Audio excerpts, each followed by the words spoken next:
नमस्कार विद्यार्थी मित्रांनो, स्वागत आहे तुमचं SK MPSC अकॅडमी या आपल्या यूट्यूब चॅनलमध्ये। आज दिनांक 30 जुलै 2024 वार आहे मंगळवार। तुमच्यासाठी घेऊन आलो आहे संपूर्ण वृत्तपत्र विश्लेषण, ज्यामध्ये या ठिकाणी आपण Loksatta newspaper, the Indian express, the Hindu या न्यूजपेपरमध्ये ज्या कोणत्या न्यूज स्पर्धा परीक्षे दृष्टिकोनातून आपल्यासाठी महत्त्वाच्या असतात त्यांना या ठिकाणी आपण डिस्कस करत असतो। जी काही आजची डिस्कशन आहे त्यामध्ये या ठिकाणी आपण क्वाड ग्रुप, रॉयल्टी आणि कर यामध्ये नेमका फरक काय आहे ते या ठिकाणी समजून घेणार आहोत। त्याचबरोबर चराईदेव मुईदाम ही कन्सेप्ट नेमकी काय आहे, त्याचप्रमाणे national mission for manuscripts, cyber crime coordination centre, लिथियमचा वापर, ब्रह्मपुत्र नदी, मिशन इंद्रधनुष्य आणि तिंजापरीन या संदर्भात ज्या काही न्यूज आहेत त्या सर्व न्यूजना MCQ क्वेश्चनच्या माध्यमातून या ठिकाणी आपण डिस्कस करणार आहोत। चला तर जी काही आजची आपली डिस्कशन आहे तिला या ठिकाणी आता आपण सुरुवात करूया। मित्रांनो, या ठिकाणी आजची जी काही आपली पहिली न्यूज आहे ती आहे क्वाड ग्रुप संदर्भात। सर्वप्रथम न्यूज पाहूया। कोणत्याही देशाचे वर्चस्व गाजू नये अशा प्रकारचे न्यूज लोकसत्ता पेज क्रमांक 8 वरती तुम्हाला दिसून जाईल। अलीकडे जपानची राजधानी टोकियो या ठिकाणी क्वाड ग्रुपचे जे काही परराष्ट्र मंत्री आहेत त्यांची मीटिंग झाली आणि त्या मीटिंगमध्ये संयुक्तपणे तशा प्रकारचं निवेदन या ठिकाणी देण्यात आले आहे आणि एकूण त्या संदर्भातली न्यूज आहे। या ठिकाणी जो काही क्वाड ग्रुप आहे किंवा क्वाड गट आहे या संदर्भात ज्या काही न्यूज आहेत आणि त्यावर आधारित जे काही प्रश्न आहेत ते या ठिकाणी आपण पाहणार आहोत। प्रश्न क्रमांक 1, क्वाड ग्रुप पहिल्यांदा कधी सुरू झाला अशा प्रकारचा मित्रांनो या ठिकाणी आपला प्रश्न आहे। तर मित्रांनो, तुम्हाला माहिती असलं पाहिजे की क्वाड ग्रुप हा पहिल्यांदा 2007 साली सुरू करण्यात आला होता। नंबर 2 चा प्रश्न, क्वाड ग्रुपची कल्पना सर्वप्रथम कोणत्या देशाच्या पंतप्रधानांनी मांडली होती? क्वाड ग्रुपची जी काही संकल्पना आहे ती सर्वप्रथम जपान देशाचे पंतप्रधानांनी या ठिकाणी मांडली होती। तर मित्रांनो, या ठिकाणी जो काही क्वाड ग्रुप आहे त्याविषयी तुम्हाला माहिती असणं आवश्यक आहे। जी काही क्वाड ग्रुप आहे यामध्ये एकूण 4 देश आहेत, ज्यामध्ये तुम्ही USA, इंडिया, जपान आणि ऑस्ट्रेलिया या 4 देशांचा समावेश होतो। हे 4 देश एकत्र येऊन या ठिकाणी आंतरराष्ट्रीय स्तरावर जे काही विविध नियमांचे उल्लंघन होत आहे त्या संदर्भात ते चर्चा करत असतात आणि त्याचबरोबर जागतिक इतर विषयावरही ते इन डिटेलमध्ये डिस्कस करत असतात। या 4 देशांच्या ज्या काही मिलिटरीज आहेत त्यांच्याकडून एक एक्सरसाइज केली जाते जिला की या ठिकाणी मलाबार एक्सरसाइज म्हटलं जातं। हेही तुम्हाला या ठिकाणी माहिती असणं आवश्यक आहे। यावर प्रश्न आयोगाने विचारलेला सुद्धा आहे।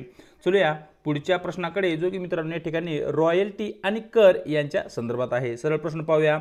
खालीलपैकी कोणते विधान रॉयल्टी आणि कर यांच्यातील फरकाचे अचूक वर्णन करते अशा प्रकारचा मित्रांनो या ठिकाणी आपला प्रश्न आहे। या ठिकाणी मित्रांनो रॉयल्टी म्हणजे काय आणि कर म्हणजे काय याविषयी तुम्हाला माहिती असणं आवश्यक आहे। तर या ठिकाणी कर, ज्याला की या ठिकाणी आपण टॅक्सही म्हणतो, यामध्ये जो नेमका फरक आहे तो या ठिकाणी एका एक्झाम्पलच्या माध्यमातून आपण समजून घेऊया। फॉर एक्झाम्पल, एक्स नावाची एक व्यक्ती आहे।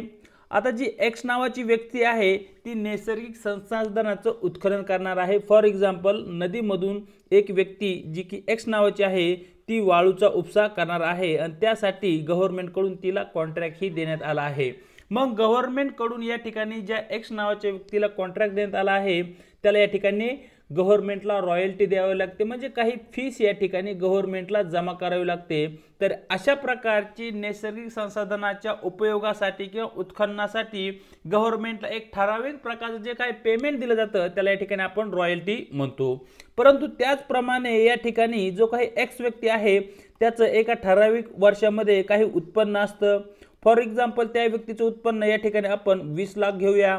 मग या ठिकाणी सरकारने ठरवलेला जो काही टॅक्सचा दर आहे त्यानुसार या व्यक्तीला या ठिकाणी त्याच्या उत्पन्नाचा काही हिस्सा सरकारला टॅक्सच्या स्वरूपात द्यावा लागतो। मग या ठिकाणी ती व्यक्ती संसाधनाचा उपयोग करत असो अगर नसो, या ठिकाणी टॅक्स हा त्या व्यक्तीवर बंधनकारक असतो। प्रत्येक वर्षी जे काही उत्पन्न असतं त्या उत्पन्नावर टॅक्स हा द्यावाच लागतो। हा एक मेन डिफरन्स या ठिकाणी आपल्याला रॉयल्टी आणि कर मध्ये असलेला दिसतो। जो काही प्रश्न क्रमांक 3 आहे त्याचं योग्य उत्तर राहील पर्याय ए। रॉयल्टी हे सार्वजनिक संसाधनाच्या वापरासाठी सरकारला दिलेले पेमेंट आहे, तर कर म्हणजे नागरिकांकडून जमा केलेला सक्तीचा पैसा असतो।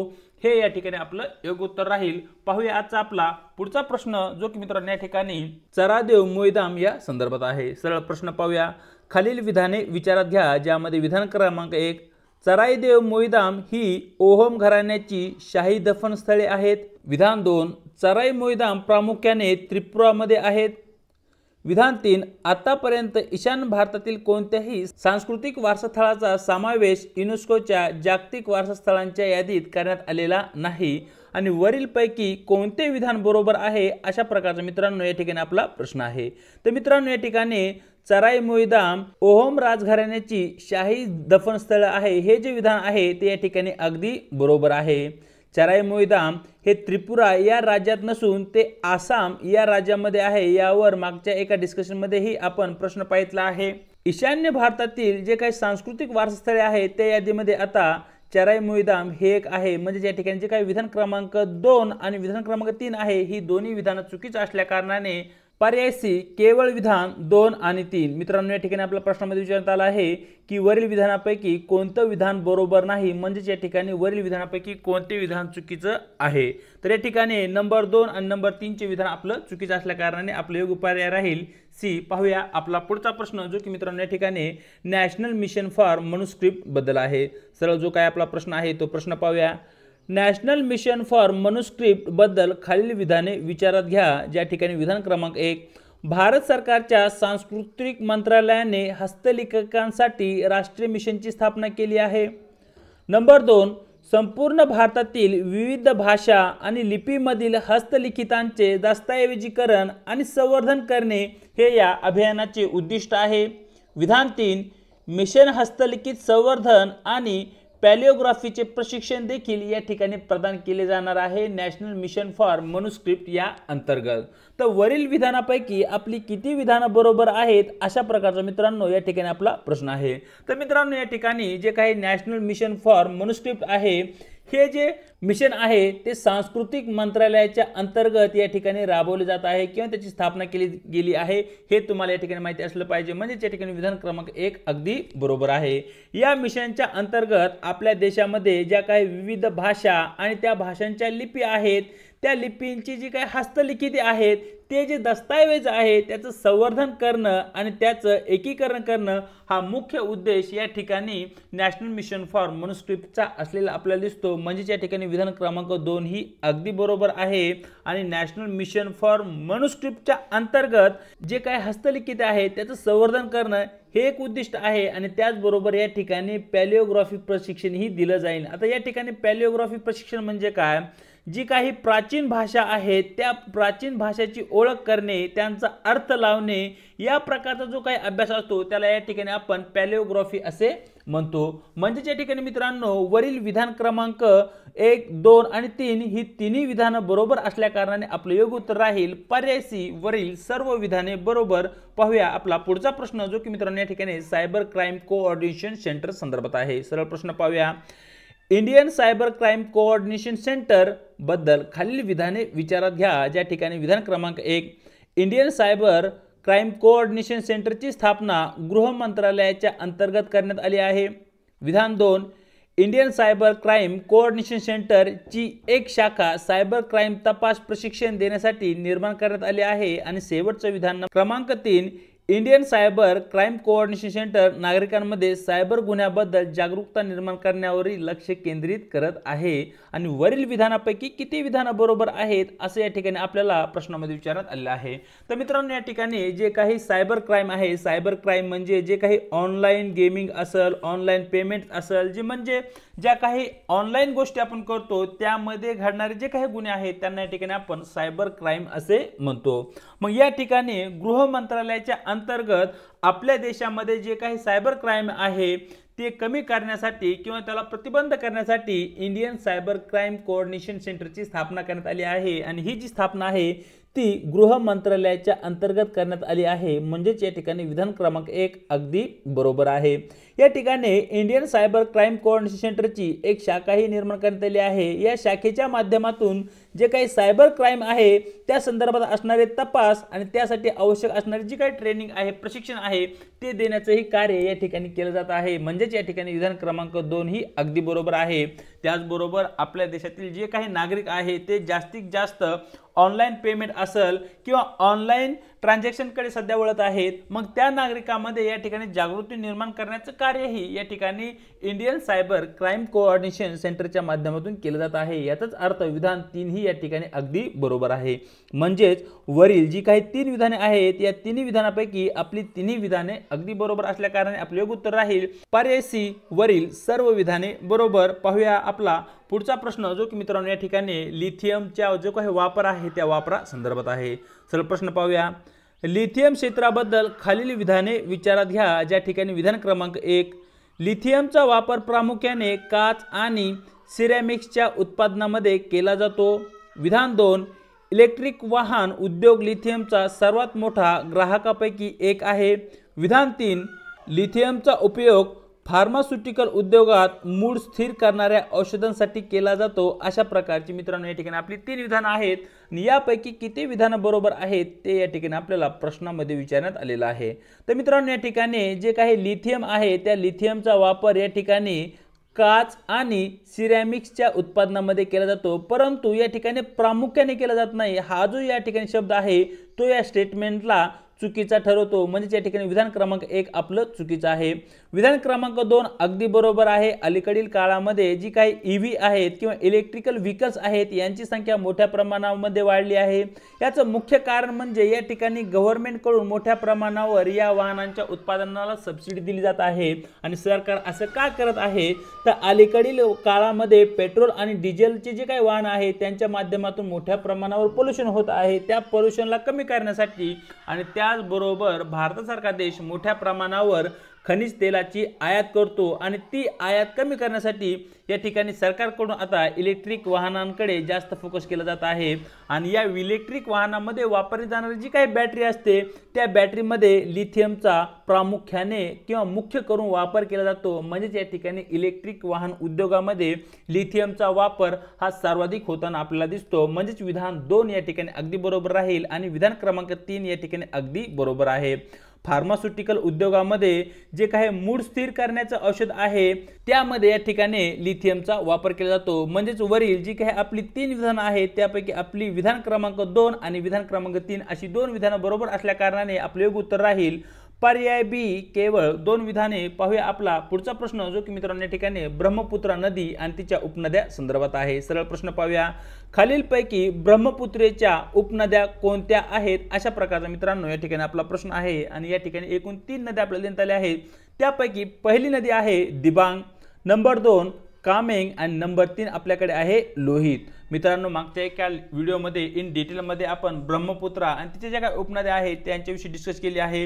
तर या ठिकाणी दिबांग ही ब्रह्मपुत्रेची उपनदी आहे, कोमेंग आणि लोहित या दोन्ही या ठिकाणी म्हणजेच या ठिकाणी ज्या काही 3 नद्या देण्यात आल्या आहेत या तिन्ही नद्या या ठिकाणी ब्रह्मपुत्र नदीच्या उपनद्या आहेत। यामुळे आपले योग्य उत्तर राहील पर्याय डी 1, 2 आणि 3 हे तिन्ही उत्तर या ठिकाणी बरोबर आहेत किंवा तिन्ही नद्या या ठिकाणी बरोबर आहेत। पाहूया आजचा आपला प्रश्न क्रमांक 9, जो की मित्रांनो या ठिकाणी मिशन इंद्रधनुष संदर्भात आहे। सरळ या ठिकाणी जो काही प्रश्न आहे तो प्रश्न पाहूया, सरकारने सुरू केलेला मिशन इंद्रधनुष कशाशी संबंधित आहे? अशा प्रकारचा मित्रांनो या ठिकाणी आपला प्रश्न आहे। तर मित्रांनो या ठिकाणी भारत सरकारने जे काही मिशन इंद्रधनुष्य आहे ते लसीकरणासंदर्भात आहे, हे तुम्हाला या ठिकाणी माहिती असणं आवश्यक आहे। लसीकरण कोणाचं?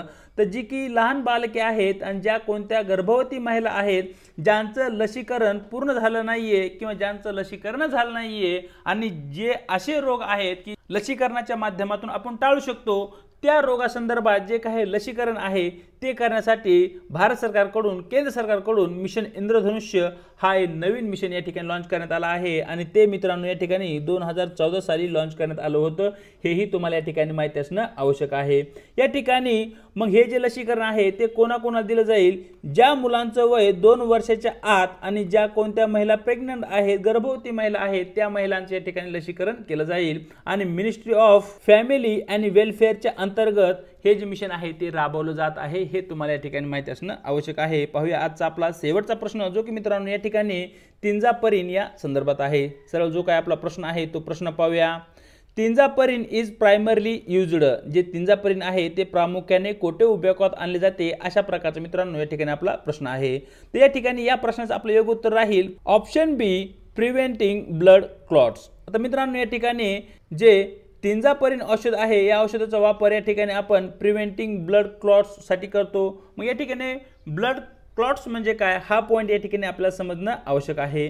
जे काय आपलं शरीर आहे, आपल्या शरीरामध्ये मोठ्या प्रमाणावर रक्ताचा पुरवठा या नसा किंवा धमन्यामार्फत होतो। मग या ठिकाणी जर या नसामध्ये काही ब्लॉक निर्माण झाला आणि हा ब्लॉक रक्तांच्या गाठीमुळे होतो आणि ज्या काही रक्ताच्या गाठी असतात त्यांना या ठिकाणी आपण ब्लड क्लॉट्स असं म्हणतो। मग यामुळे जर या रस्त्यामध्ये किंवा या मार्गामध्ये रक्तवाहिनीच्या जर ब्लड क्लॉट्स निर्माण झाले, रक्तांच्या गाठी निर्माण झाल्या, तर या ठिकाणी असणारा जो काही रक्तांचा पुरवठा आहे शरीराच्या विविध भागासाठी तो होणार नाही, ज्यामुळे शरीराच्या इतर भागांना आवश्यक असणारा जो काही ऑक्सिजन आहे तो ऑक्सिजनचा पुरवठा होणार नाही आणि त्याचबरोबर जे आवश्यक असणारे न्यूट्रिएंट आहे त्याचाही पुरवठा होणार नाही आणि याचा वाईट परिणाम शरीरावरही होऊ शकतो। म्हणजे या ठिकाणी जे काही ब्लड क्लॉट आहे त्याला प्रिव्हेंट करण्यासाठी तंजापरीन हे महत्त्वपूर्ण औषध आहे आणि ब्लड क्लॉटला प्रिव्हेंट करणे हे आज काळाची गरज आहे। आपल्याकडे सर्वात जास्त हृदयविकार किंवा जे हार्ट अटॅकने लोकांचे मृत्यू होत आहे त्यामध्ये मुख्य कारण हे ब्लड क्लॉट्स असतात। आपल्या हृदयामध्ये जो काही रक्ताचा पुरवठा आहे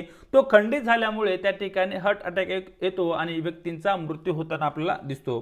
तर अशा प्रकारे मित्रांनो, दिनांक 30 जुलैचं जे काही आपलं वृत्तपत्र डिस्कशन आहे ते या ठिकाणी आपण पूर्ण केलं आहे। व्हिडिओ आवडला तर व्हिडिओ लाईक करा, आपल्या मित्रांसोबत शेअर करा आणि आपल्या व्हिडिओ लेक्चर सीरीजविषयी तुम्हाला काय वाटतं हे कमेंट बॉक्समध्ये अवश्य कळवा। चॅनलवरती जर नवीन असाल तर चॅनलला अवश्य एकदा सबस्क्राईब करून घ्या आणि त्याचबरोबर व्हिडिओच्या डिस्क्रिप्शन बॉक्समध्ये देण्यात आलेली आपल्या टेलिग्राम चॅनलची जी काही लिंक आहे त्या ठिकाणी तुम्हाला आपले टेलिग्राम चॅनल ही जॉईन करायचे आहे, ज्याच्या माध्यमातून आपल्या प्रत्येक व्हिडिओच्या लिंक्स आणि त्याचबरोबर स्पर्धा परीक्षेसंदर्भात महत्त्वपूर्ण ज्या काही अपडेट आहेत त्या अपडेट तुम्हाला या ठिकाणी भेटून जातील। विशेष बाब म्हणजे येणाऱ्या काळामध्ये लवकरच आपण या ठिकाणी जी काही आपली डिस्कशन आहे त्याची PDF फाईल ही त्या ठिकाणी अवेलेबल करणार आहोत। चला तर आज इथेच थांबूया, भेटूया एका नवीन व्हिडिओ सोबत।